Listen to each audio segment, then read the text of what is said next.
kita macam mana kita nak kawal panic attack Okay. dan juga anxiety.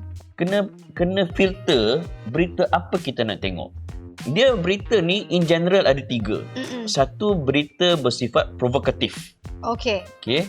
Kedua, berita palsu. Ketiga, berita bersifat informatif. Our problem, That's the problem. kita nak yang sensasi. Ya.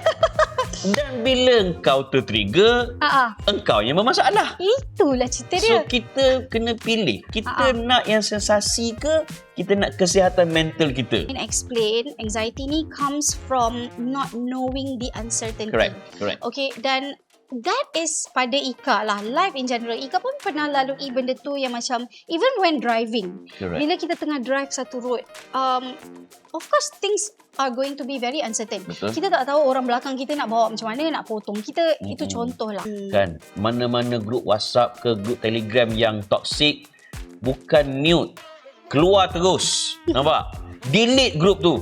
Jangan saja nak tengok-tengok notification. Tak payah. Dalam mengurus tekanan hidup, dia bukan semudah kau pergilah berzikir banyak sikit. Ya, betul. Kan? Simple je. Everybody have a choice. Setiap orang ada pilihan. Okay. Dan siapa kita hari ini adalah kerana pilihan kita buat sekarang.